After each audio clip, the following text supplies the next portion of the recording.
That's the best way you get this sort of thing done, and here's a great example of what can happen when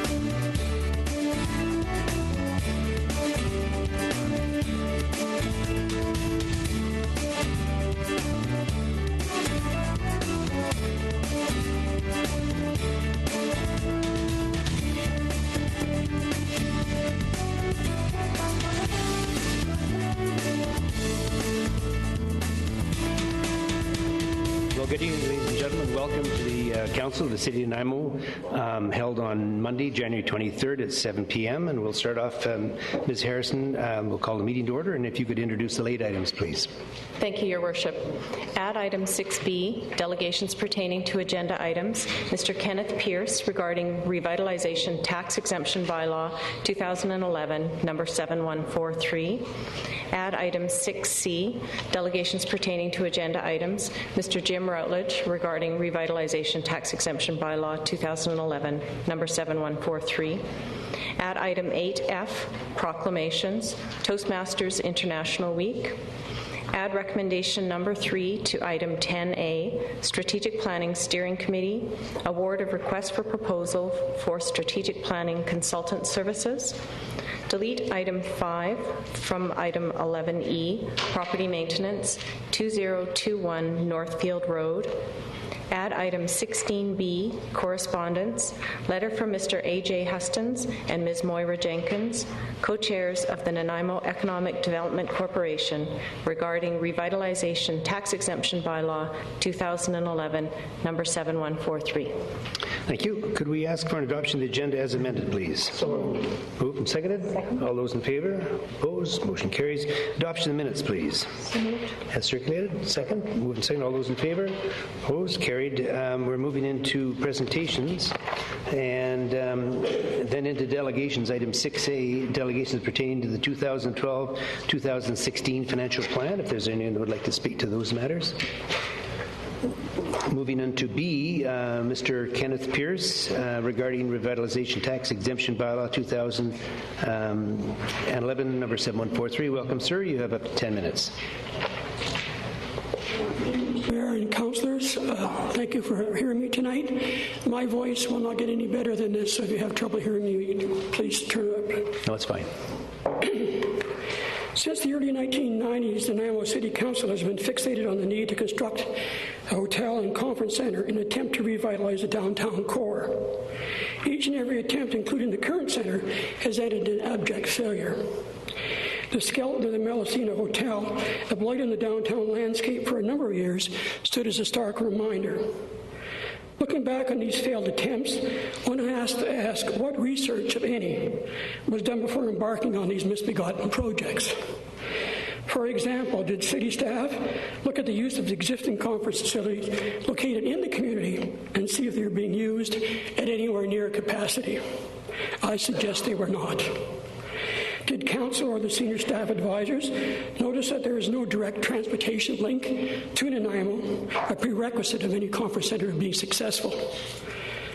From major metropolitan centres in North America, did anyone notice the lack of attractions for participating family members in our community? I don't think bungee jumping is that popular among conference attendees.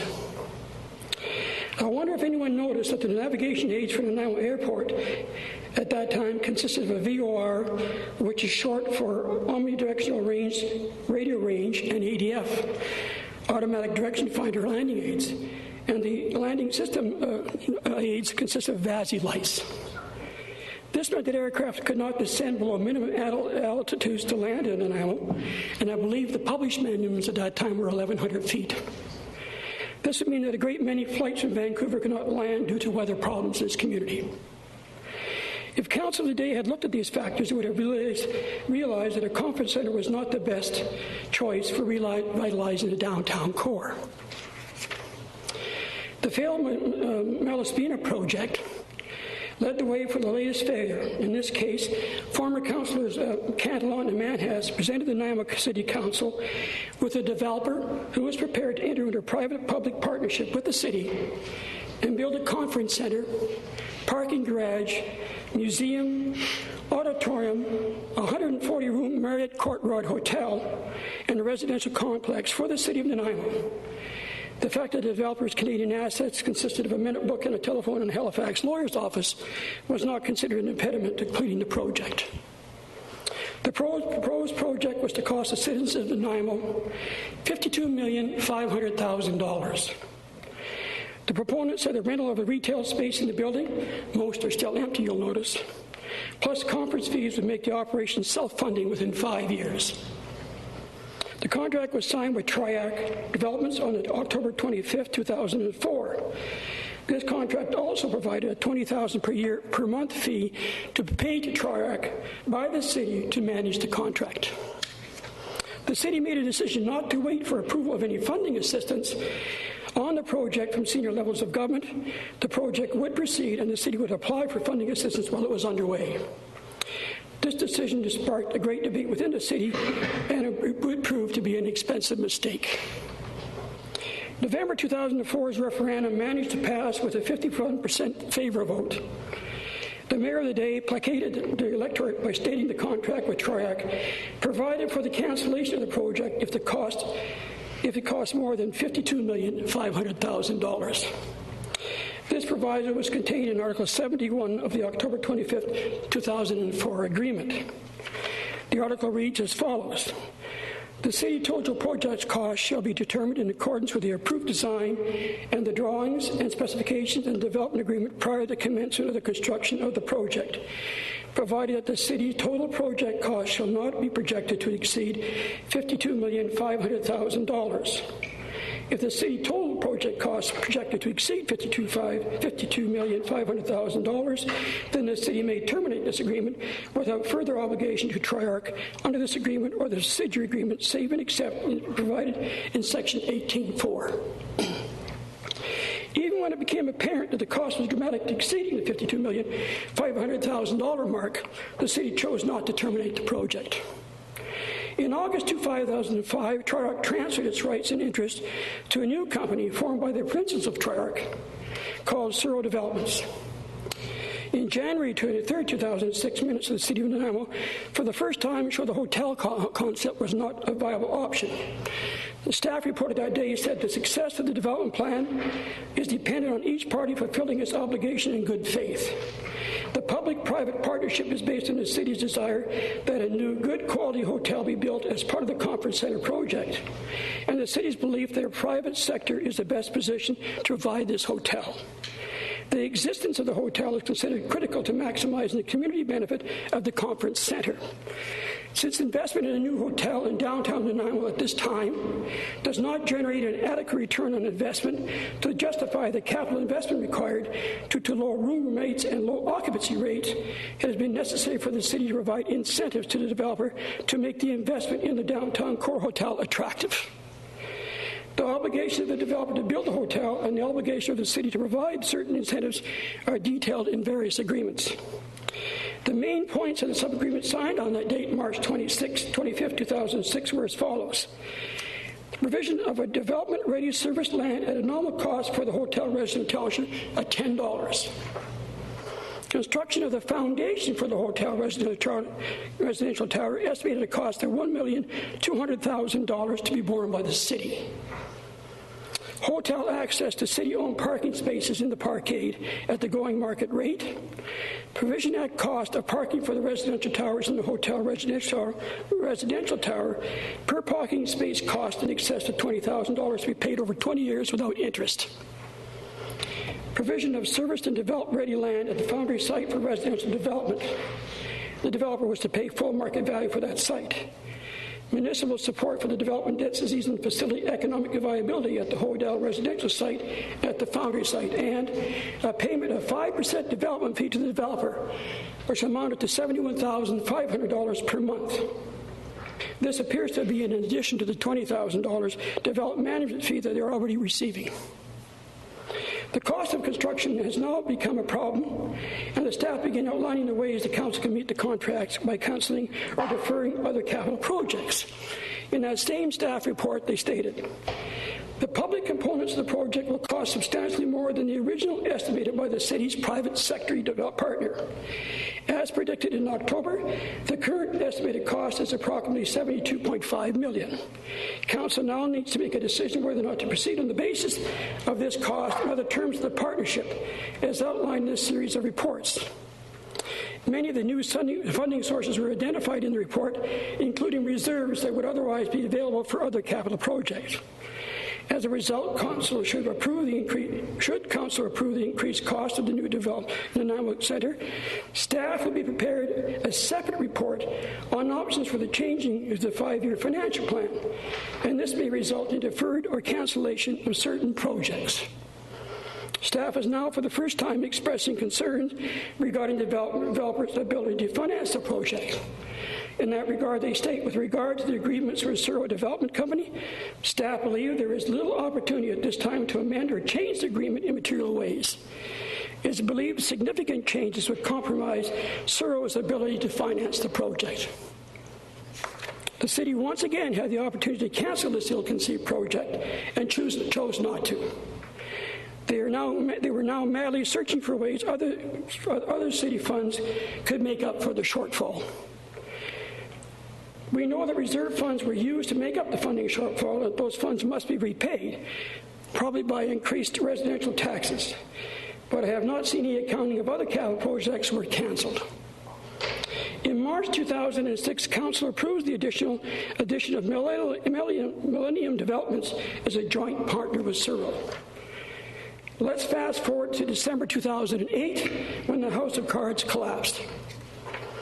The December 17, 2008 minutes show it was moved and seconded that the Council adopt the following resolution. Be it resolved that the City of Nanaimo consider Millennium Properties Limited and Searle Development Company in default of the amended partnering agreement and the purchase agreement for the hotel residential lands, the hotel land agreement, in that the developers have acknowledged that there is no secured financing to commence the hotel immediately, in breach of the representation and warranty to do so under the partnering agreement. Failed to pour the footings for the hotel by the agreed date of 2008, May 31st. Failed to pay the city for the cost of providing services to the hotel as required under Section 4.5 of the partnering agreement, and not as yet paid the initial payment for the cost of providing parking or for the hotel under Section 14.4. Okay, sir, your 10 minutes is up. If you'd like to wrap it up for us, please. I'm sorry? Your 10 minutes is up. If you'd like to wrap it up, please. No. Okay. We're now even deeper in the hole than when the process started back in 2004. The only thing that was not changed is the economics of the hotel industry in Nanaimo. Mr. Dan Brady, president of the Nanaimo Hospitality Association, in his letter to Ian Howitt, director of strategic relations for Nanaimo, and Susan Cudahy, the chief executive officer of the Nanaimo Economic Development Corporation, states as follows: occupancy levels and revenue numbers at an all-time low. Meanwhile, our expenses and costs continue to rise. In light of the massive tax breaks coupled with other bonuses and operational benefits a new hotel developer will receive with the implementation of the hotel tax exemption bylaw, the Nanaimo Hospitality Association is requesting the following amendments in addition to the order increasing the negative impact of tax resubbing. And he went on to list those. Okay, you're up to 11 minutes now, so I'm going to have to ask you to stop, okay? Just give you one more minute. Okay. Not another minute. If you just would wrap it up now, brother. 10 minutes was what you were given. You should have timed your speech before you started, sir. But if you could just finish it off for us, we'd appreciate it, because we've got other business to hear tonight as well. Sorry. Good. During this past election campaign, Mr. Mayor, you and Councillor Padgley outlined the capital projects Nanaimo faces in the short and mid-term.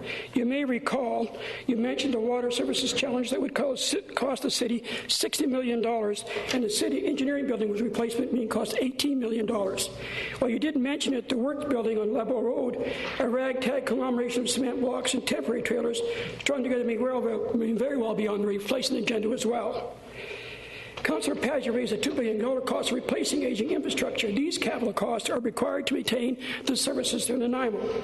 Yet during all the St. Candidate meeting, when asked why you weren't able to provide a basic service to all citizens of Nanaimo, your response was that the city could not afford it. Okay, Mr. Why Pierce, then are you you're finished now, okay? To throw our hard-earned tax dollars away on something? Thank you very much, sir. Thank you very much. Are there any questions of delegations? Hearing none, thank you, sir. The next delegation is going to be Mr. Jim Routledge. Mr. Routledge, you have 10 minutes. I know the other speaker went longer, but we do have to try to keep to the schedule. Your cooperation would be appreciated. Welcome, sir. Good evening, Your Worship, Council. My name is Jim Routledge, 5858 Shadow Mountain Road. I want to compliment you on the initiative of the amendment. I was really pleased to see it when it came out. I think it shows some real initiative in consulting and listening and looking for options. I was quite impressed with the report that was done by staff. There was up to 12 options I think I found in there. I'll get right to the point, though. Of the 12 options, I think most of them were either not possible to be done, were politically very dangerous, or just were small. And quite frankly, the one that jumped out at me, I think for obvious reasons, was with respect to Newcastle Island and the idea of making it more accessible as a way to attract people to the community and benefit not only the hotel industry, but the community as a whole. And if I may, I wanted to read a response that I received from Minister Terry Lake, the Minister of Environment that's responsible for parks, in an email that I sent to him about the idea of a bridge to Newcastle. Okay, just for clarification, just so I understand, Mr. Routledge, your topic here was revitalization tax exemption bylaw 7143. Is that what we're addressing here? Just yes, so I understand. Yes, I am. Okay, thank you. I really do compliment the idea of the amendment. Quite frankly, it wasn't at all reasonable until this idea of doing something to broaden its scope came out, and I think that's a great idea, and I want to help that, quite frankly. Like I say, of the options presented to you, I think, in the interest of time, I'll get right to the point. The idea of accessing Newcastle and promoting it as an attraction that will benefit the entire community has some serious stumbling blocks, and I want to just read a short excerpt from the minister's letter to indicate what the challenge is and how we might focus our attention on moving forward on the whole project. This was addressed by the Honourable Terry Lake, Minister of Environment, regarding a bridge to Newcastle Island. The master plan for this park was developed in 1995. The approved plan was very specific in its direction to see the park remain essentially in its natural state. During the development of the plan, the concept of a permanent bridge connection to the island was unanimously rejected. And that direction was included in the plan, specifically stating no bridge will be constructed connecting Nanaimo to Newcastle Island. A ferry service providing passenger service only to the south end of the island will continue to be maintained and improved with regular facility upgrading. Now, I recognize that there are serious cultural and environmental values that have to be protected, in even considering this idea. But the point of this letter is that it's 1995 that plan was done. That was before the internet came into effect. It was certainly before the convention center came in.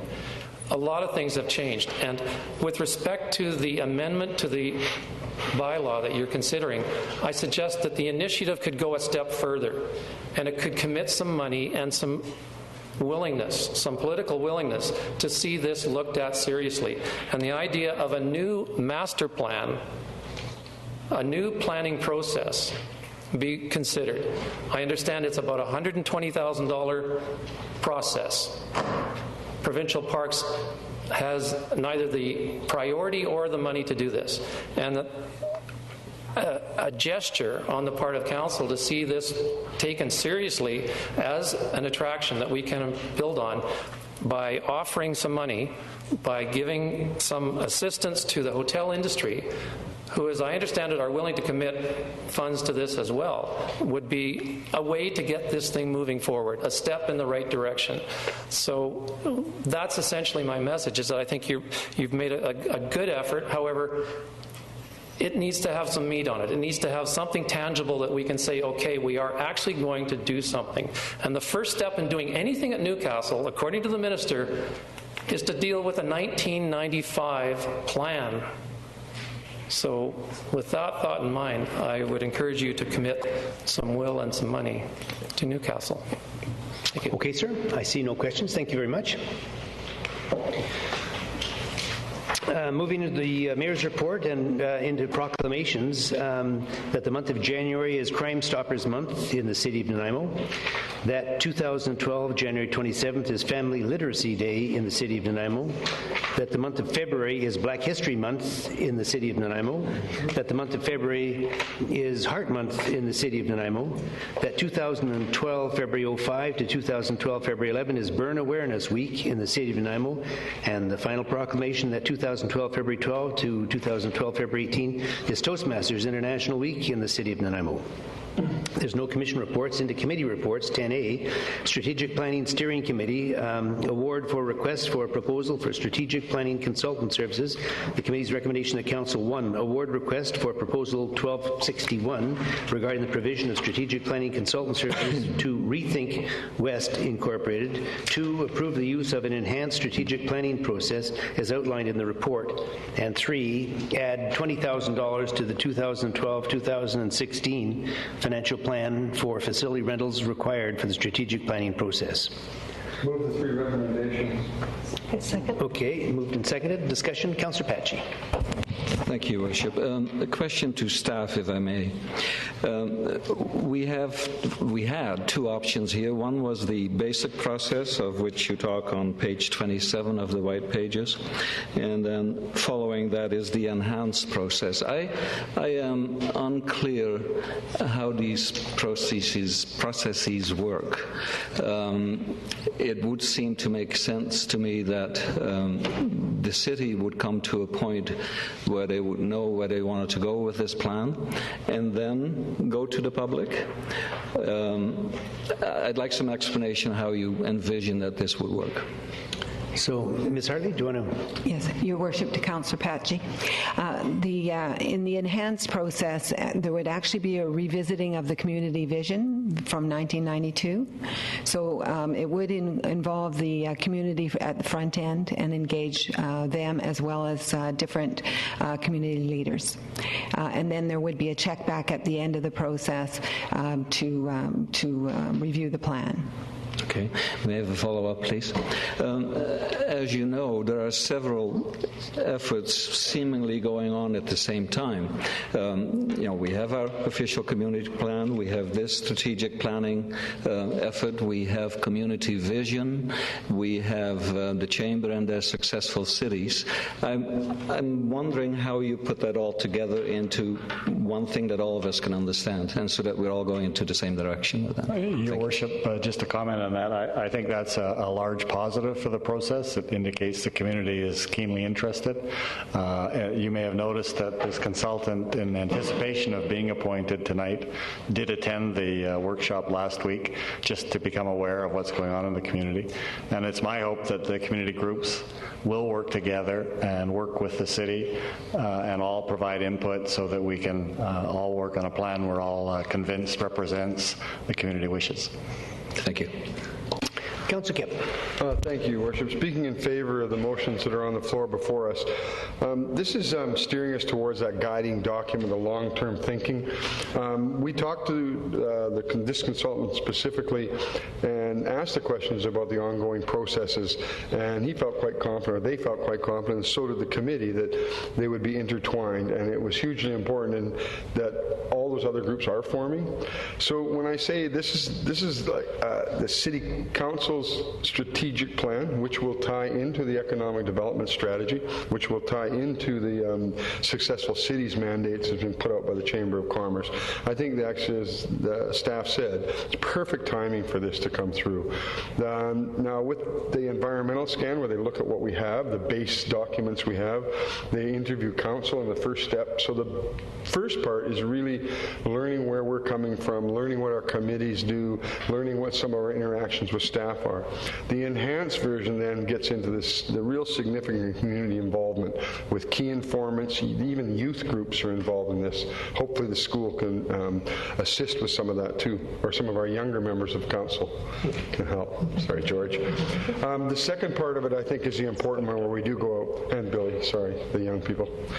The interesting part for me is that we're setting a draft to a strategic plan, but it's just an idea. It's going out to the community with a simple idea and say, we can change this, we can go with this, but here's the ideas we've brought forward. So I support it now. It's going towards more of my core review. We're starting to work more towards that in little pieces and snippets. And I appreciate the work that we put into this, and the timing is excellent, so I support it. Councillor Bestwick.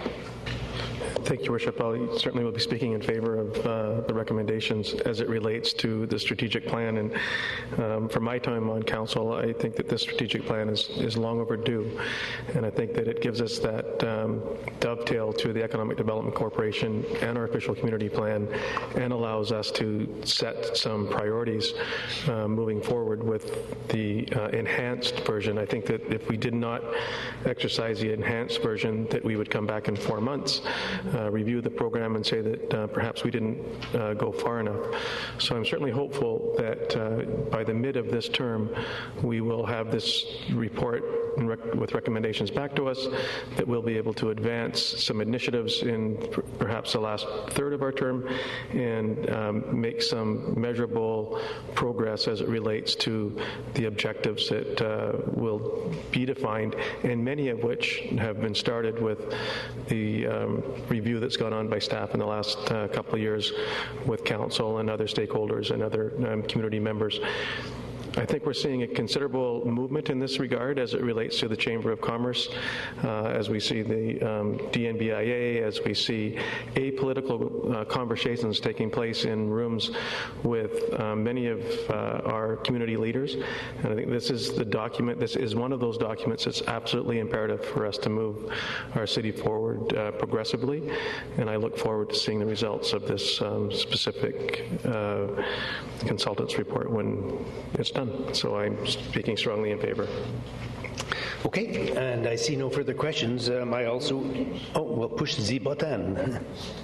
There you go. Press a little harder. Go ahead. Yeah, I'm speaking in favor of this recommendation as well.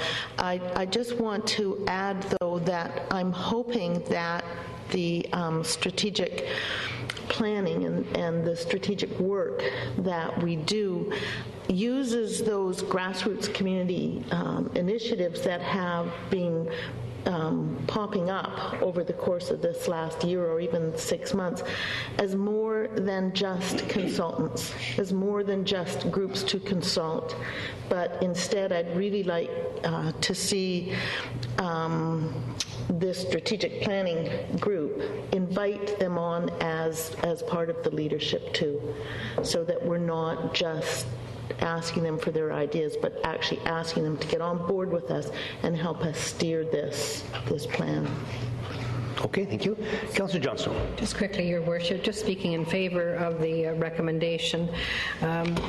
What a jewel right in our backyard of Ladysmith. The consultants Ken Baumer and Brenda Clark have done some magnificent work throughout the country, originally based in Toronto, and worked with Rick Hansen on the World Tour and done a strategic plan for the City of Calgary and many other areas. So we're very, very fortunate to have this level of expertise, and I think we're going to have some wonderful results. I agree. Councillor McKay. Thank you, Your Worship. I'm just wondering what's going on here. Everybody's taking their clothes off. I'm going to be speaking in favor of this as well, and the reason for that is because when I came to Nanaimo in 2004 to live, one of the things I noticed about Nanaimo was that in some ways we were so far ahead of other communities of our size. I tried to compare ourselves to, for example, Maple Ridge, New Westminster, other communities that were struggling, and we were actually, or Nanaimo was actually well on the way. And for the work down downtown. They really need to be complemented. What I see happening now is that this work is now being picked back up again. We've got a couple of initiatives. One of them is this one here, the strategic plan. We all went to, about 300 people went to the Vision Rally prior to the civic elections, went to another event the other night, and to see the caliber of people in there that are willing to roll up their sleeves and get involved with this project, the Chamber, the university, all of the folks that really want to see this thing go ahead. I think we're now looking ahead and developing this plan that will see us 10, 15, 20, 30 years ahead. So I'm very much in favor of this initiative. Thank you. I see no further questions, and it's been moved and seconded. All those in favor? Opposed? Motion carries unanimously. Move into staff reports. 11A, Administration Hotel Revitalization Tax Exemption Bylaw. Staff recommendation that Council 1, consider amending Revitalization Tax Exemption Bylaw 2011 number 7143 to include renovations to existing hotels and motels that achieve any one or more of the following. 1, add services. 2, add rooms. And 3, improves the quality of the stay for the visiting public. 2, request staff to prepare guidelines and procedures for undertaking evaluations of applications to determine whether or not applications for tax exemption conform with the objectives of the Hotel Revitalization Tax Exemption Bylaw. 3, request a staff report on the potential for a broad policy statement in the official community plan, the OCP, that would encourage a higher and better use of selected hotel-motel properties. And 4, request a report on the potential for redevelopment of some of the hotel-motels into a non-market rent low-income housing for the working poor and low-income seniors. Someone like to move that to get on the floor? Moved. Seconded. Discussion? Councillor Patchy. Thank you, Worship. Just one observation and 2 questions to staff, if I may. On the blue pages, number 29, in the top paragraph, it's referred to, say, having said this, there's considerable room for Nanaimo to grow as a destination, whether that is for business, sport, or leisure travel. And I would like staff and all of us to get serious about including cultural travel in that particular sentence and from here on, because I think that's very important that we get very serious and pay attention and work on that particular aspect of tourism. Then one question to staff in the last paragraph where you read reasons to potentially assist some of the properties currently on the fringes of this boundary. I would like to get a better handle on what it is that you mean by that. Could you tell us where you're at? Word, Fred. What page are you on? Councillor Padgett. Page 29, okay. Last paragraph, about 3/4 down.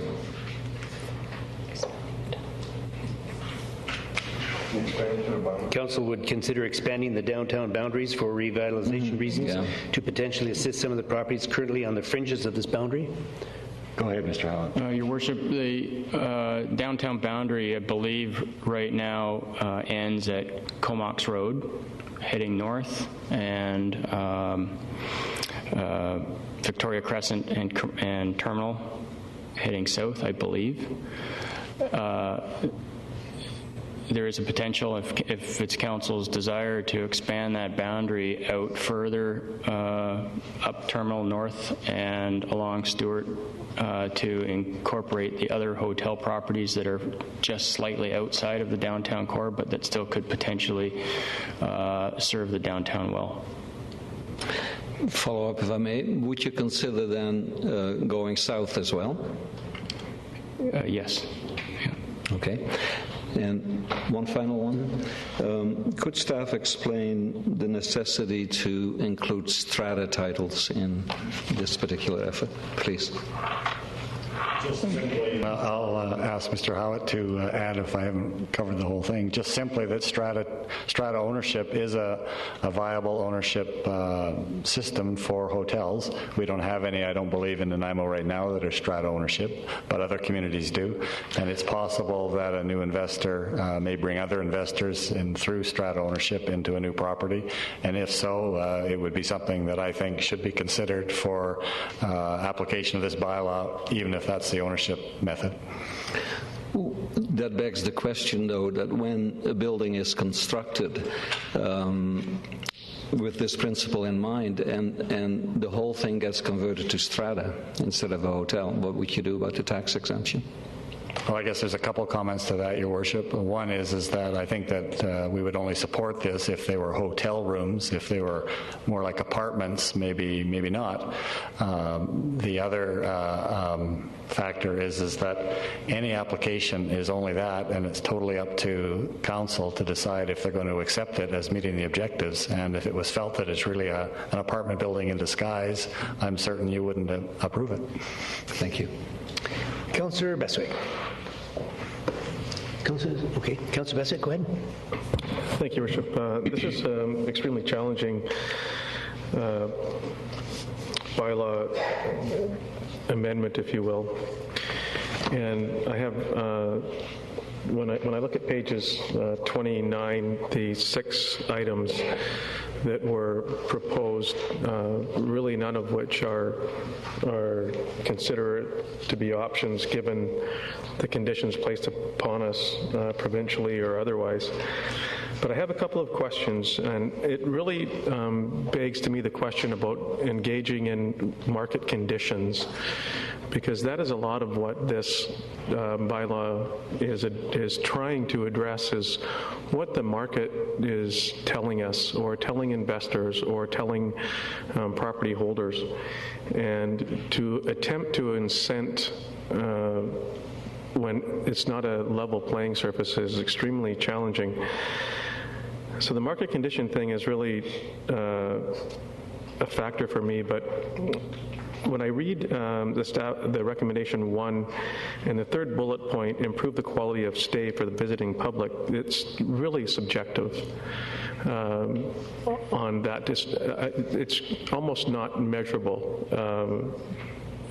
And I'm wondering on what later on in the document where it speaks to the revitalization tax exemption bylaw qualifications that a property must spend $2 million on their property to receive a benefit of their investment.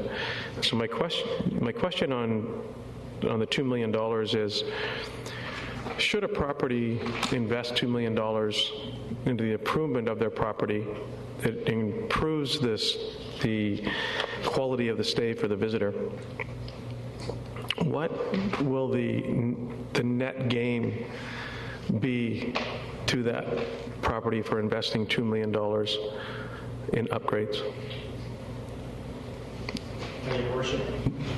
Your Worship, to just clarify, that $2 million minimum is for new construction or demolition and reconstruction, so it's not for renovations. So presumably, under new construction, the assessment would be whatever was put into the building or very close to it, if it was a new build. And so they would receive a municipal tax credit on what was newly constructed.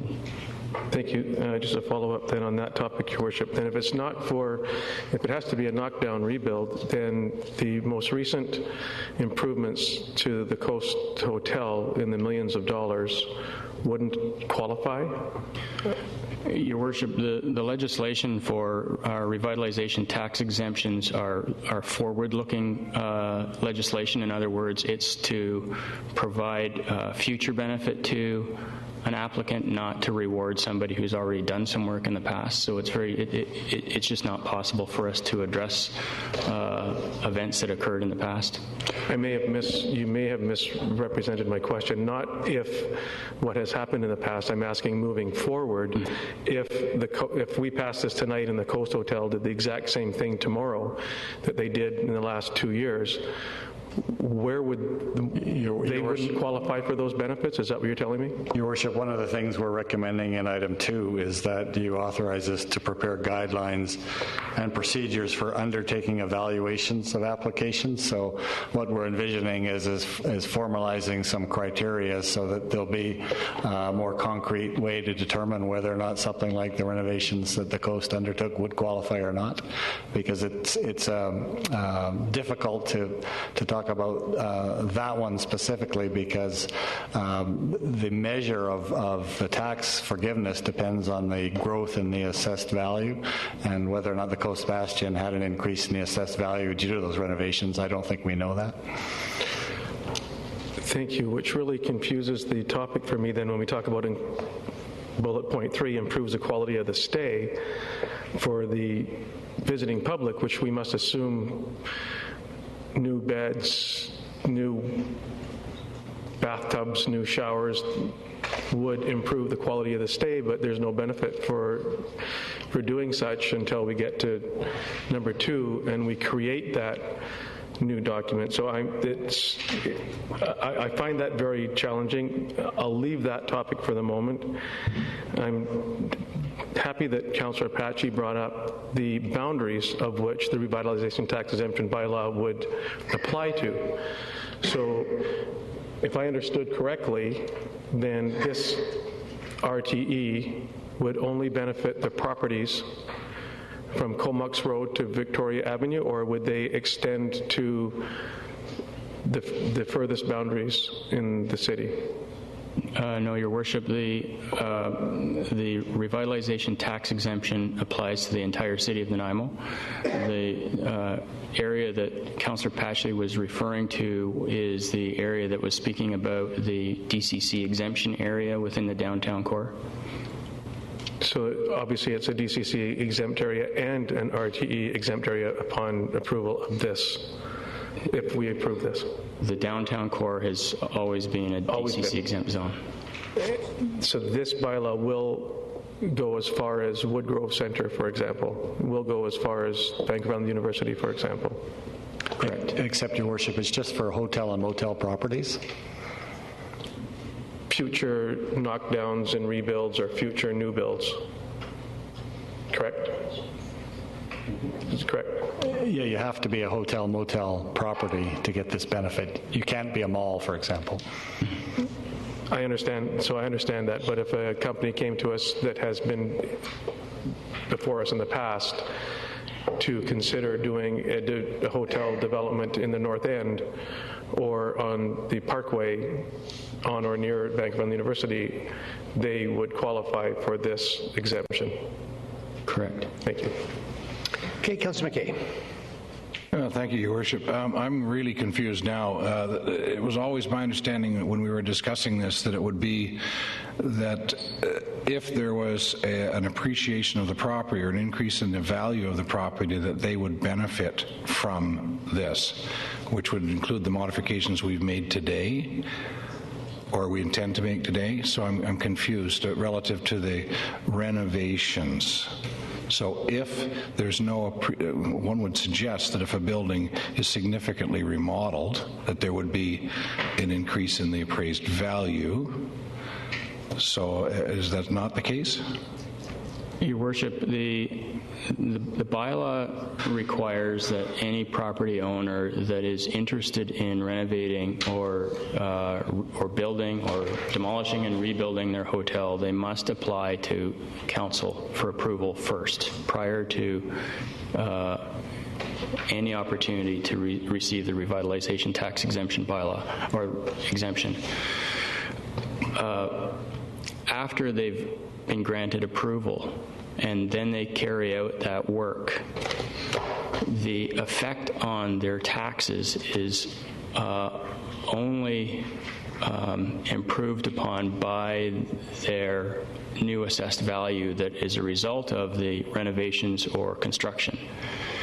So in other words, if they sink $200,000 into their building, but it results in only $150,000 increase in their assessed value, the exemption of taxes will only be applied against the $150,000 increase in their assessed value. Thank you. Okay, Councillor Kipp. Thank you, Your Worship.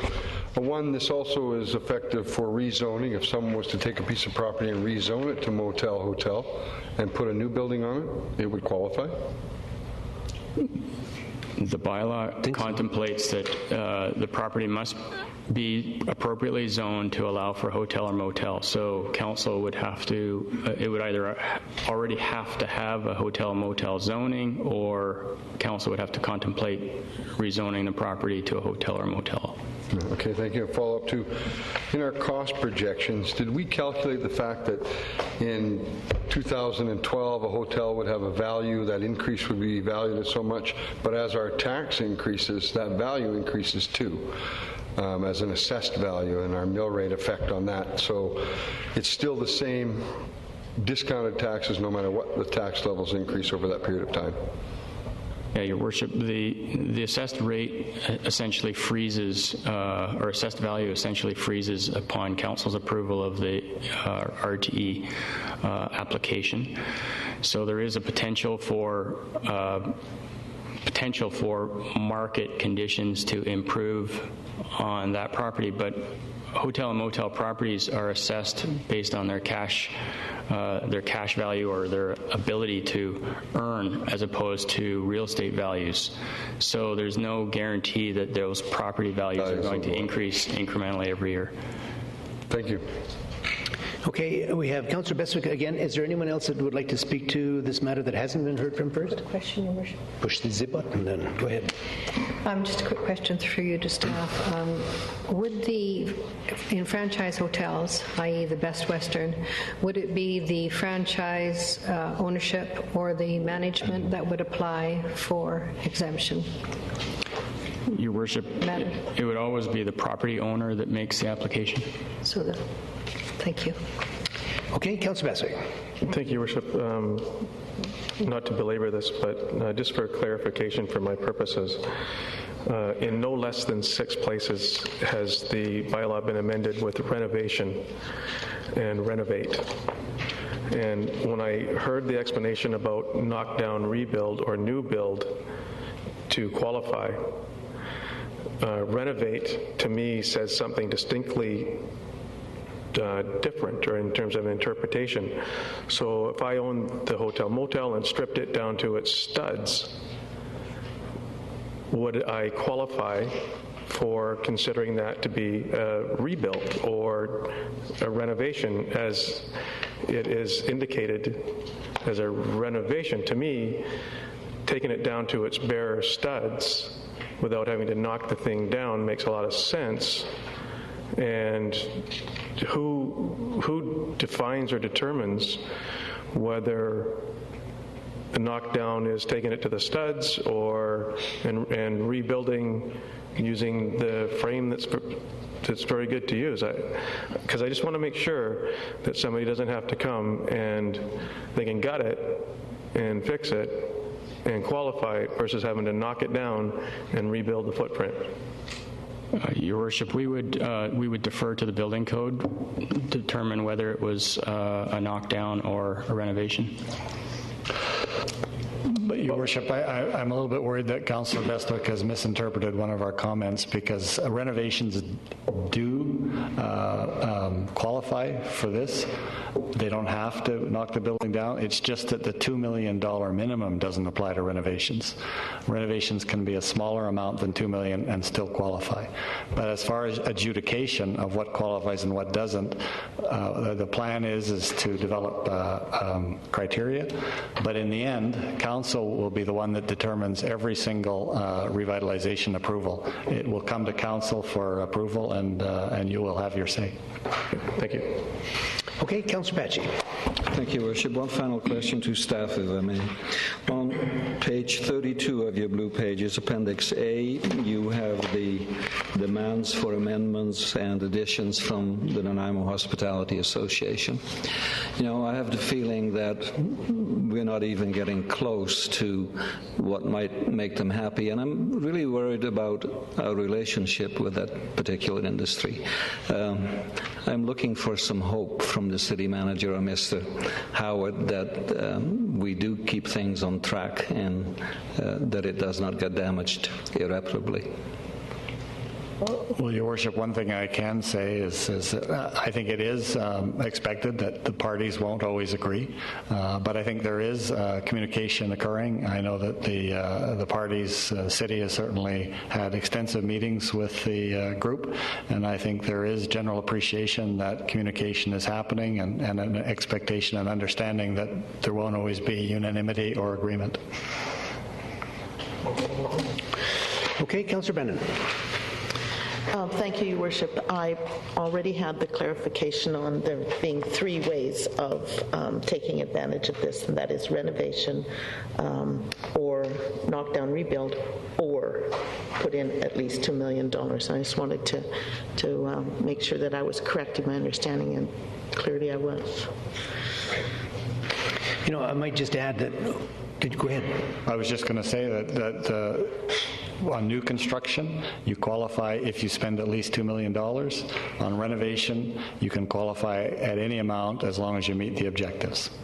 And this would permit up to a 10-year tax moratorium on it? Yes, it's a tax year, a 10-year break on any portion, obviously, on any increase in assessment that results from the investment. So for that reason, obviously, we want to make sure that the amount of work that is done on it is substantial, because to forego taxes for up to 10 years is a substantial amount of money. So we would want to see that the renovations or the new build had substantial value to justify that. Okay, let's the question on the motion. All those in favor? Opposed? Motion carries.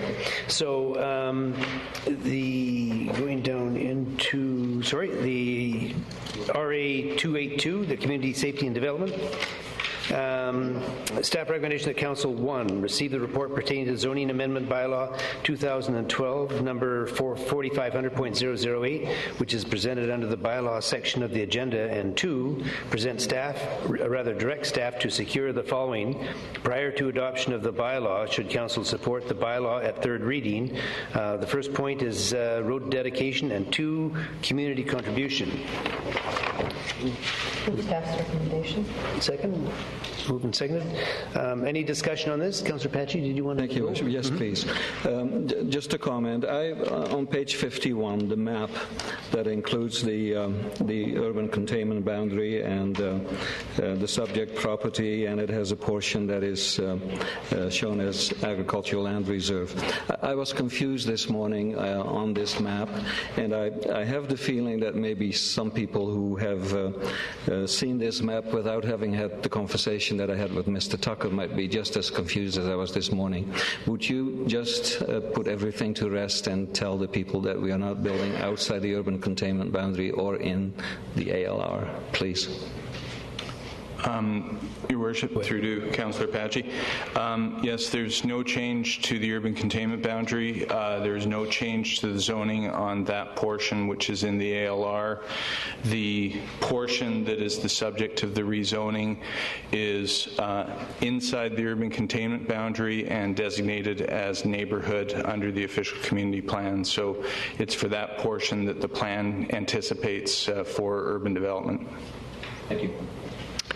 Okay, I see no further questions. All those in favor? Opposed? Motion carries. Moving into LA 67, entertainment endorsement for a food primary liquor license. Simon Holt, staff recommendation that Council recommend the Liquor Control and Licensing Branch LCLB approve the application to extend the hours of liquor service at Simon Holt to 1 a.m. on Thursday to Saturday, as part of their existing food primary liquor license. Move staff's recommendation, Your Worship. Okay, moved and seconded. Discussion. Councillor Messick. No. Oh, I'm sorry. That's fine. Wonderful establishment. Please, you're off here. No commercials. All those in favor? Opposed? Motion carries. LA 70, entertainment endorsement for food primary liquor license, Fibber McGee, 321 Selby Street. Staff recommendation that council recommend the Liquor Control and Licensee Branch LCLB approve the application to include patron participation entertainment as part of the food primary liquor license application. Move, second. Moved and seconded. Discussion. All those in favor? Opposed? Motion carries. Property maintenance bylaw number 1990, number 3704. It's requested that council hear anyone wishing to speak with respect to property maintenance at the properties listed below. Staff recommendation that council, pursuant to property maintenance bylaw 1990, number 3704, direct the owners of the following properties to remove the material as listed below from the premises within 14 days, or the work will be done by the city or its agents at the owner's cost. The first property is 73 Princess Street. Garbage, metal, wood, derelict camper, derelict vehicles, and miscellaneous debris. Is there anyone in attendance who would like to speak to matters related to 73 Princess Street? The second property is 390 Chesterley Avenue, a discarded lawnmower, discarded children's toys, an old wash tub, old toilets, derelict Plymouth van, household garbage, old tires, discarded lumber and plywood, and miscellaneous debris. Is there anyone in attendance who would like to speak to matters related to 390 Chesterley Avenue? Okay, and the third is 40 Needham Street, discarded lumber, mattresses, wheelbarrow, aluminum siding, old truck canopy, engine parts, tires, wire fencing, derelict Dodge Econoline van, and miscellaneous debris. Is there anyone in attendance who would like to speak to matters related to 40 Needham Street? And the final one is 71 Strickland Street, overgrown blackberry bushes, discarded lumber, household garbage, a derelict wooden shed, and miscellaneous debris. Is there anyone in attendance who would like to speak to matters related to 71 Strickland Street? Seeing none, if somebody would like to move the recommendations. Move staff recommendation. And second, thank you. All those in favor? Opposed? Motion carries. We move into unresolved building deficiencies. Notice on title, section 5.7. It's requested that council hear anyone wishing to speak with respect to unresolved building deficiencies or illegal suites for the properties listed below. Staff recommendation that council, by resolution, instruct the manager of legislative services to file a bylaw contravention notice respecting the properties listed below at the Land Title and Survey Authority of British Columbia under Section 5.7 of the Community Charter. The first property is 550 Holly Avenue. Illegal construction, alter single-family dwelling to include a suite. Anyone in attendance who would like to speak to matters related to 550 Holly Avenue? Second property is 220 Victoria Road. Illegal construction, canopy to cover deck and enclose a portion of covered deck to create living space. Is there anyone in attendance who would like to speak to matters related to 220 Victoria Road? And the final one is 945 Howard Avenue, illegal construction, convert detached garage to accessory dwelling. Is there anyone in attendance who would like to speak to matters related to 945 Howard Avenue? Seeing none, if somebody would like to move the staff recommendation. Moved and seconded. All those in favor? Opposed? Motion carries. Subdivision approval, park and cash in lieu, 4295 Jinglepot Road, subdivision 00922. Staff's recommendation that council approve the payment of cash in lieu of park for the fee simple subdivision of lands described as Lot 3, Section 4, Wellington District, Plan 7577, address 4295 Jinglepot Road, SUB 00922. Move staff's recommendation. Second. Moved and second. Moved and seconded. Councillor Beswick. Your Worship, just a quick question to staff. Park and cash in lieu, is this the same as a community contribution, or is this different than a community contribution? Your Worship, Councillor Beswick, this is cash in subdivision, the 5% parkland dedication and or the alternative cash in lieu is different than any rezoning amenity that is negotiated? So just to be sure that this is park and cash in lieu? It's park dedication or cash in lieu. In this case, the staff recommendation to council is cash in lieu because the properties, the 5% parkland is too small for an adequate park, and we have other parks in that neighborhood. Thank you. And these funds go to future park purchase reserves, or whatever it's called? Yes, it goes into reserve for future uses. Thank you. And should we, as a council, choose to make any changes to where funds go for this type of 5% and or community contributions, when and where would it be appropriate to deal with that? Your Worship, just to comment on that, with regard to this parkland dedication cash in lieu, there is no other option other than to put it in reserve for future park acquisitions. On community amenities, on the other hand, related to rezonings, council can provide policy direction about places it would like to see the money go, and that's an issue that's going to be discussed at the Development Process Review Committee, with a recommendation expected to come forward to council on. Thank you very much. Councillor Patsy. Thank you, Worship. Question to staff on the bottom of page 98 on the blue pages.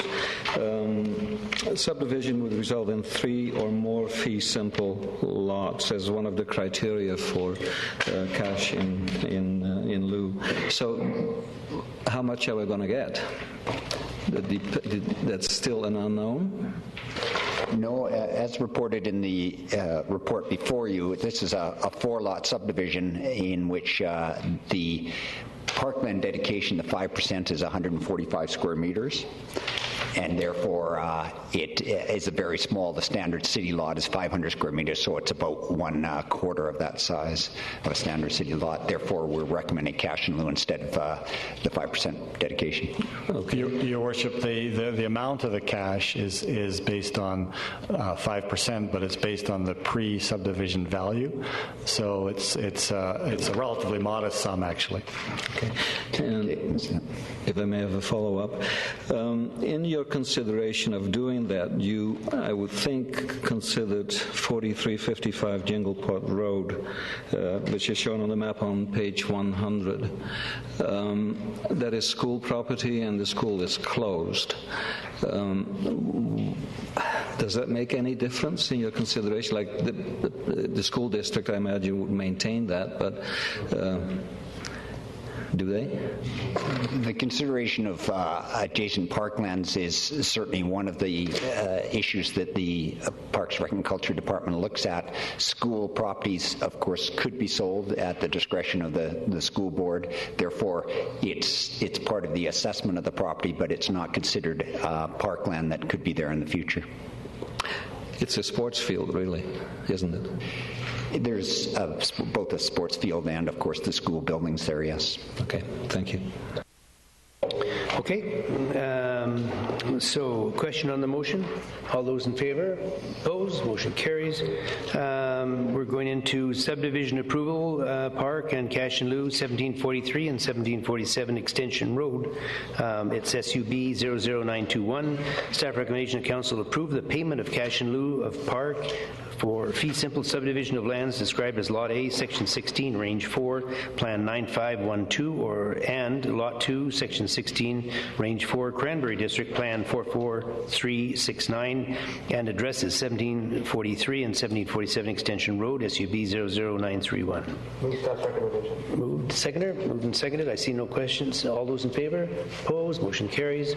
Moving to community services, section is going to be I. South Fork 2 Dam, preliminary engineering. Staff recommendation that Council 1 award RFP number 1236, preliminary engineering services for South Fork 2 Dam to MWH Canada Incorporated with budgeted fees of about $460,000, and 2, allocate a contingency of $100,000 for additional investigations to be funded from 2011 Water Fund carry forwards.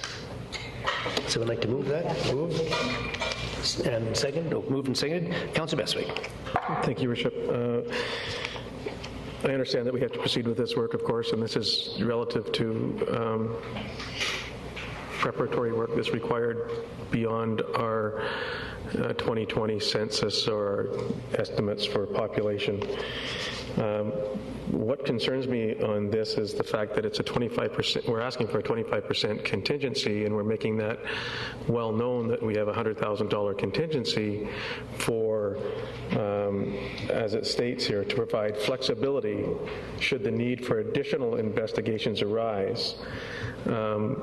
So if we have a scope of work for the engineer to work toward to bring back that information on a $460,000 proposal, I would suspect that we would be pretty sure what we're asking for, and I trust that because when we approve this recommendation, assuming, then it really opens that to a $560,000 opportunity to investigate more that may or may not have been in the scope of work, or discovered that, gee whiz, we could do a little bit more here than was in the budget. So I'm concerned about, could you please provide for me what might be something that we know would be within $100,000 more? Mr. Sims, go ahead. Thank you, Your Worship. It's an excellent point. The consultant in the discussions has not broached this. This was a staff suggestion to Council to add this contingency. So in answer directly to the question, the potential for additional geotechnical investigations is there. The intent is not to use a contingency. The consultant has a budget and has an estimated fee, has included the geotechnical investigations. However, they've said it's the bare minimum that they were comfortable with. And so it's just something to hold back in case there's some red flags that come up in the geotechnical, in the foundation conditions for a new dam site. In that case, that we'd need to do more to verify or to discount the area. So then, given that the early budget estimate was 425, and we dialogued with MH whatever, and comes back at 460, and we award it, and with a contingency for another $100,000, could we not then, if that work came back to us and was required, that you could come back to Council and say we need another $100,000 to finish this job? Or should we just leave it as a contingency beyond the discussions from going from 425 to 460, and now it's 560? So, Your Worship, our recommendation to keep things moving is as set out to do it at this time. One of the things that we're very cognizant of is that according to current growth projections, in less than 8 years, the city has the potential to be short of water, and we're very conscious of moving forward as quickly as possible, because the development of new water supply is a long-term project, probably at least 8 years, and we want to make sure that we have the authority to keep the process moving as quickly as possible. It is possible, as Mr. Sims says, that during the work they'll be on site and they'll identify additional work that needs to be done to either prove or disprove potential opportunities, and we think that this is the most expeditious way to get on with it. Thank you, Worship. Just a quick follow-up to that then. Knowing that this is an 8-year cycle, if you will, and in order to provide adequate water capacity beyond our estimates of population growth in 2020, has there been any consideration and or cost-benefit analysis or impact studies done on potentially capping our population so as to have an adequate source of quality water and for its build-out requirements to 2020 or thereabouts, without having to expend the additional $75 to $100 million to provide water for beyond 2020 projected growth? Your Worship, just in response to that, no. There has been no consideration of capping growth in any way. Certainly there's the official community plan that lays out where we expect growth to occur and areas we'd like growth to occur.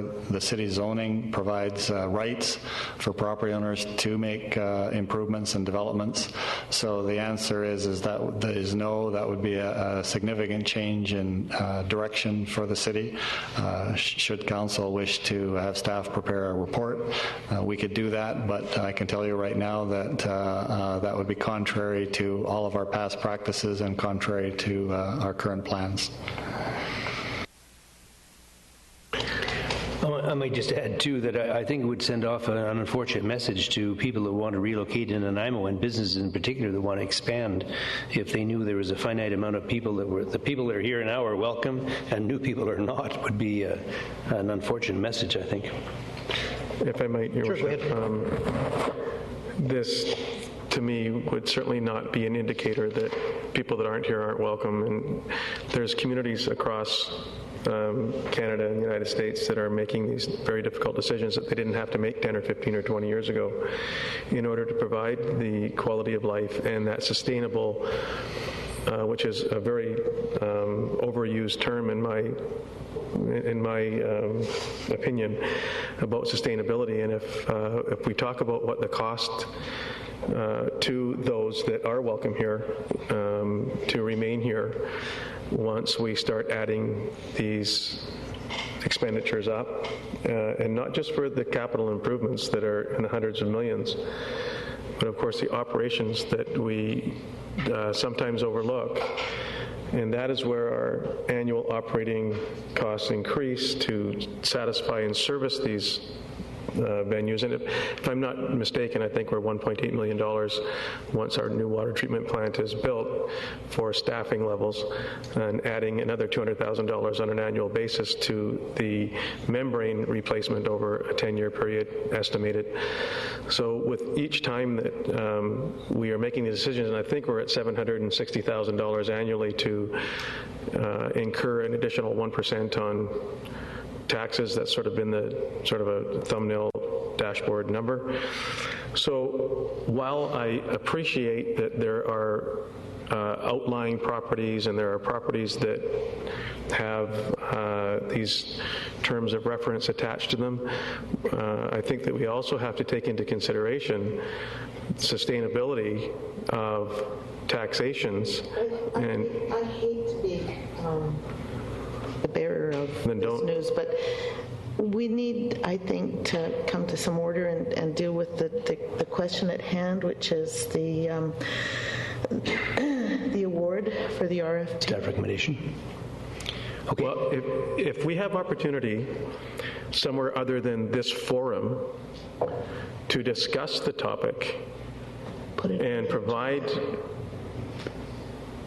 the opinions of council that are elected to represent the greater community, then I always understood that this was the place where we had the opportunity as elected representatives to speak to these issues, to ask staff questions, to provide opinion, to try to encourage other fellow colleagues to potentially think about other consequences. We're not permitted to do these conversations in pre-council on the days of the council meetings. We're not permitted to meet in groups larger than 4. We're only allowed to do things one-on-one. So if we're not allowed, in your estimation, to have these conversations and this dialogue in this forum, then I don't know where we're supposed to have this conversation. Continuing point of order, the question before us, Your Worship, is awarding the RFP. And just as an aside, if council members wish to have particular discussions, they can certainly ask that they be added to agendas. But, you know, I think my point of order is an important one, that we stay on topic, and it is awarding the RFP. And I'd ask you to make a ruling on that. Okay, let's move along then. Councillor Kipp, we've got 2 more speakers. Well, I'd like to be clear on the point of order. I believe this is Councillor Bestwick's point on that was that how are we getting to this determination? How are we coming to this point? Well, are all the facts and figures? So could you clarify your point of order? The point of order is that someone moved that we award the RFP to preliminary engineering services and that we allocate a contingency. And that's the motion in front of council. Should we award this RFP or should we not? Should we allocate a contingency or should we not? That's the sole question in front of council right now. So if I can continue, Your Worship, and that gets to my point. This is based on things that I may not believe in, like from our 1996 projections, where it says 100,000 people we're going to run out of water. Are those projections valid? I mean, I haven't heard. I mean, did our OCP from 1996 to 2008, did it meet our projections? Are our projections valid? Do we have a window of opportunity here to look at something different? And that's why I believe... Well, I think Mr. Sims might have a point on that. Do you think, in your opinion, are these valid and accurate? Your Worship, thanks. The projections for population and demand are based on the Water Supply Strategic Plan, which had extensive research into population projections, and staff has done sort of independent review of other sources such as BC Statistics, the Regional District, and Community Planning, and they're all within that sort of time frame of 1.5% growth. Or I should say growth rate. Growth rate 100%. So that just gets to my point. There's interesting things on this, and we're voting on a new dam. We've hardly debated it or talked about it. I guess we have to trust our staff all the time and move on with things. But it's interesting to me, we always want to move on, but then we want to involve the public to make things go longer, so it confuses me. Thank you. Councillor McKay. Thank you, Your Worship. Just on the question, the motion is on the floor. I would like to look at those 1 and 2 separately, please. Sir Adam, okay, we can do that. Councillor Brennan. Yeah, speaking to the motion, if we feel that the numbers have not been adequately crunched or council hasn't had an opportunity to adequately review the whole question of the South Fork Dam or our water supply, then I think it would be appropriate to refer this back or to defeat it. But in fact, the question in front of us is, do we award it or not? Okay, we're not going to I think we should vote on that. Okay. All right, Councillor Johnson, you get the last kick at the cat. Okay, thank you. Last brief kick at the cat, actually. As I understand it, the preliminary estimate was put in by staff at $425,000, right? And no engineering firms replied to that RFP within that range. That's why it grew to the $460,000. Is that correct, Mr. Sims? Councillor Johnstone, the original estimate was just that, an estimate, and the consultants were informed of what the budget was because it's public information. Right. And after they developed their scope of work in discussions with staff, they developed this budget of $460. So, thank you. Okay, on the motion, we're going to do them seriatim, so we'll deal with item 1 first, award RFP number 1236, preliminary engineering services, South Fork 2 Dam to MWH Canada for the Incorporated, for the budgeted fee of $460,000. All those in favor? Opposed? Motion carries. On item 2, allocate a contingency of $100,000 for additional investigation to be funded from 2011 Water Fund carry-forwards. This one, it's also been moved and seconded. All those in favor? Opposed? We have Councillor Bestwick and Councillor Kipp opposed and Councillor McKay opposed. The balance of council in favor, and it passes. We'll move into the Cliff McNabb Arena upgrade refrigeration contract. Staff recommendation that council approve the invitation to 3 contractors to bid on the upcoming refrigeration tender as part of the Cliff McNabb Arena upgrade in 2012.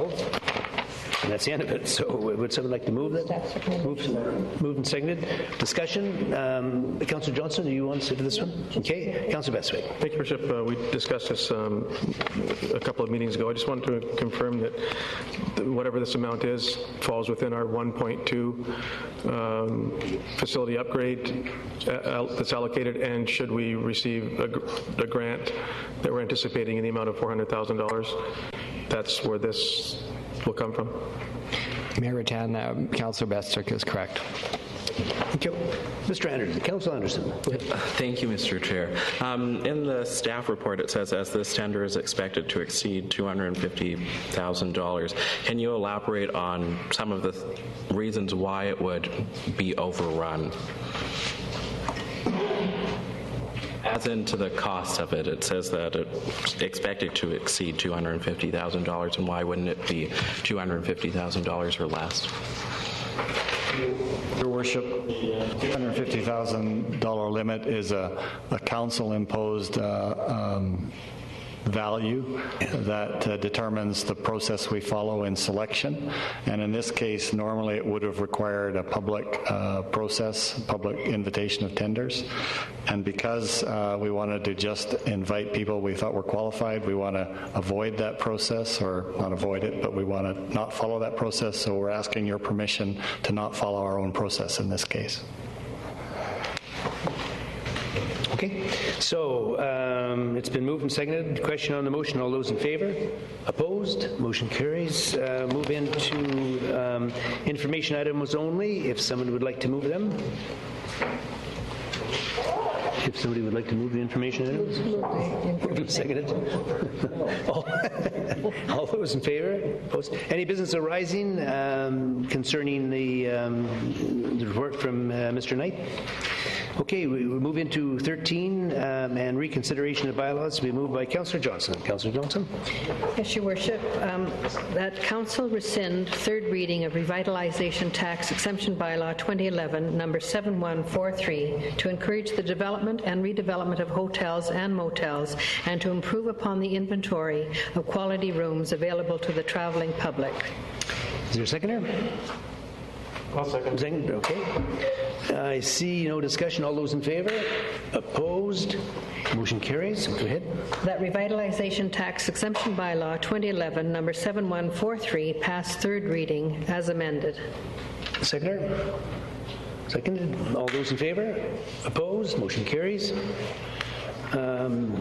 And then introduction of bylaws on 15. Go ahead. 15A. Your Worship, to move that the zoning amendment bylaw 2012, number 4500-008, RA282, to rezone 1350 Fielding Road from rural resource, AR1, to single dwelling residential, R1, in order to facilitate a single-family subdivision, pass first reading. Seconder? Pulling teeth here. Okay. Moved and seconded. All those in favor? Opposed? Motion carries. That zoning amendment bylaw 2012, number 4500.008, pass second reading. Moved and seconded. Any discussion? All those in favor? Opposed? Motion carries. Move into the bylaw status sheet, 16, correspondence. There's a letter. Do you want to just move the receipt? Okay. And second? Second. All those in favor of receipt, the correspondence? Any business arising? Okay, we'll move into other business now, and a local government leadership. Excuse me, Your Worship. I believe there was a notice of motion that one of our councillor members wanted to bring forward. Was it filed? I believe Councillor Greaves had a notice of motion that he wanted to bring forward at this time. Councillor Greaves, if you'd like to, please carry on. The notice of motion reads that Council directs staff to prepare a report outlining options for the city to assist council members who are seeking legal advice on conflict of interest. Second. So, excuse me, Your Worship. Normally that item would come forward to the next council meeting under our standard process. So I understand that Councillor Greaves would like that to come forward. Yeah, so that'll be heard at the next council meeting. I understood it would be the Finance Policy Committee of the whole February the 6th. Is that? We can do that if that's council's preference. Does that work for you? Yeah, that's better than... Sure, February 6th it will be. Okay. No other business, and we'll move into the Local Government Leadership Academy Forum pursuing governance issues.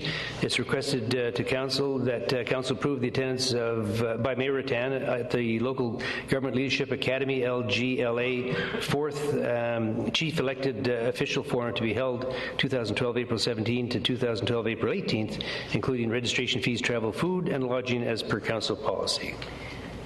I move the approval of the attendance of the mayor at this conference. Moved and seconded. On the basis you want to vote. Can I get back on that? All those in favor? Opposed? Motion carries. Now we have, sorry, go ahead. When I saw this on the agenda, I was quite surprised that council and the mayor have to come before council every time that they want to access some training or education, come cap in hand to council and ask for permission. So I'd like to move that staff be requested to prepare a report on the ways and means for mayor and council to access education and training without having to bring each individual request to council. Okay. Moved and seconded. Do we want to vote? Oh, go ahead. A clarification, if I could. Yep.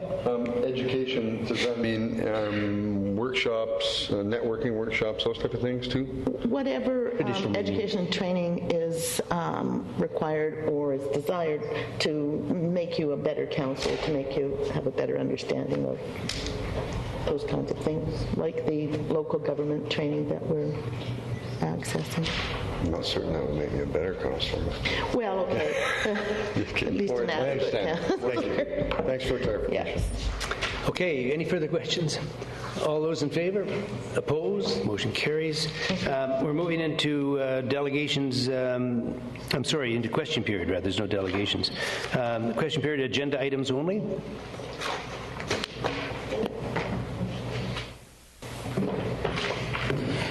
My name is Fred Taylor of 204 Emery Way.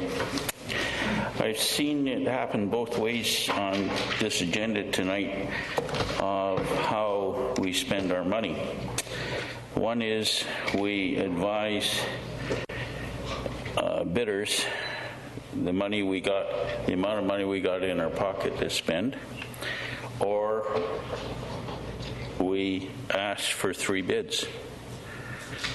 And sort of watching in-camera matters, would it not be of better benefit to the taxpayer to withhold what you're budgeting for a dam or something and ask for bids? And if it's within your budget, you may talk about it. But I think if you go and buy something and tell whoever that you got $1,000 in your pocket, I'd sure try and get $1,000 or more. So I don't agree with his policy. I think the policy that staff asked to change and just go out and ask for 3 bids is hopefully protecting the less amount of taxpayers' dollars you may spend. Your Worship, I don't want anybody to think from what Mr. Taylor is saying that we did not go out. In fact, on this South Fork Dam, staff issued with council approval a request for qualifications, and so a public process was followed to identify qualified engineers to do this work. So it wasn't as though somebody was just identified and presented with a budget. We sought the best qualified person to do the work and negotiated the fee. But the other side of the story I hear is it was public information of what it was budgeted for, which... That's correct, and that's the nature of this business, is that the budget is a public document. But I think that may not help you in saving us money. And my other question is, a few meetings ago we were talking about land reserves, etc. For instance, the subdivision you accepted tonight for cash, that land becomes of value to the developer. And I then raised the question, especially in some cases, would the land be big enough to put in your land reserve, call it park, and then any parkland under the laws that you gain by subdivision you can sell? So then turn around and sell it and get 10 times more money when it's marketable as property? Mr. Kenny, do you have Just that in this case, we were recommending cash because the land would be very small, and past experience tells us that selling these properties once we own them is virtually impossible, because even though they're small and relatively difficult in terms of parks, difficult to maintain, that is, they become vacant land in the neighborhood that they grow to value, and it is very difficult to sell them after the fact. I asked to the chair, to the staff member, I guess, if this lot property, if we took the 5%, would be equal to the smallest half lots or whatever it is we allow today in our zoning and all that sort of stuff, because I think there could be cases where it could equal the size of lots that we allow now, the smaller lots, and maybe not this case, but maybe a strategy to look at is take the land, the 5% land, and turn it into cash down the road. That would be a lot more money than at the pre-subdivision assessed value. Do you have a comment? Go ahead. Your Worship, that's certainly something Council could pursue. Council's current policy, of course, as Mr. Taylor is aware, is that any parkland that we do take would be zoned park. So you'd have to go through a whole process to unzone it and then sell it. And it may be a small lot, but it just is not Council's priority right now.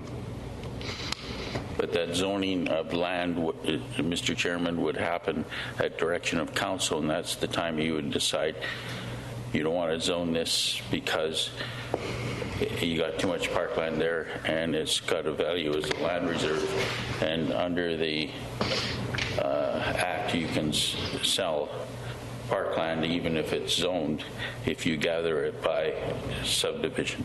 Okay, I think it's a valid point, but each one is looked at as a case in a case-by-case situation. Thank you, Mr. Taylor. Did you really want to?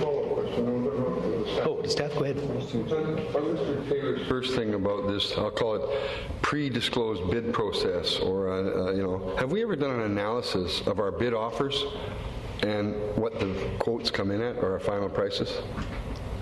Because I guess my point would be... You mean comparing our budgets to the actual... Yeah, what we have budgeted and what actually came out. Have we ever done that? Because I bet you they're pretty close. We do look at them, and to my experience is that over time we are usually pretty close. So what I'm saying with that is, it sounds typical to me that if they can find that price in the budget, they know how much they can put the bid in. And it is an open process that kind of leads to Mr. Taylor's point of that. Like, I would prefer us to go with, if we're keeping stuff in camera, it's how much we're paying for stuff. And I would like to know if there's a process available for that, because I would bet you that our bid value prices and our offers out to the public come in real close to what we offer. Your Worship, I have a lot of confidence in the competitive bid process, and I think if you look at the Bowen Road bids, for example, they were about $2 million under budget. So I think that the competitive process is of such strength that it overwhelms any beliefs about what's in the budget. The bidders want to get that job, and the competitive process drives them to give the best price. That was quite a competitive bid, that one. Okay. I fully, Mr. Chairman, I fully support you having some things in camera and no other people question it, but that's one item that can be released after your procedures happen. Right. See how you stand up against it and you say yes or no, because it's way above our budget. Okay. Councillor McKay, go ahead. Just to Mr. Taylor, through your worship, I think it sometimes appears as though we're tipping our hands by putting budget prices out there. However, if one I recall recently was about 2 years ago, it was some improvements on Dorman Road, some underground services, and the budget on that project was somewhere in the order of about 1.1, something like that, and we saw bids from $650,000 to 1.3 on that project. So when the marketplace is allowed to make its, to work its magic, that's the kind of thing we see happening. Is there was a huge discrepancy in the bids there, simply because of the amount of available work that was out there and the folks that wanted to bid on that job, and that was the result of it. We saved significantly on that project. And one last question, Mr. Chairman. Does anyone on council recall that bridges to Newcastle were discussed back in the 50s and that sort of thing? It's not old. And you do have a marine traffic problem. It would have to be awful high. Nanaimo owned a miniature railway to use over there, and they let it sit down near Port Renfrew. And finally, the junk man in Seattle took it when it was all sitting on there and tracking everything before that. That's valid, and of course, the island. a number of seaplanes make a low approach. You paid $1 for it, but where is it? Thank you, sir. Welcome, sir. My name is Ken Pierce. I live at 259 Villa Road. I'd like to ask a dumb question. Tonight, you decided to give the Phantom Hotel and any other hotel in town that meets your basic criteria a tax holiday for up to 10 years. Who are you proposing to pass those taxes on to?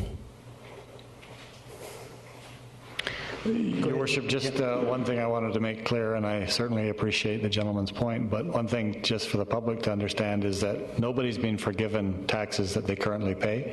This is an incentive to induce people to invest in new facilities, and it's only on the increased value would they get a tax holiday. They have to make a substantial investment before they would qualify, and nobody with the present building would qualify at this point. This is future buildings. That's true, but when you give a tax holiday, the revenue that those taxes would generate in the future are gone.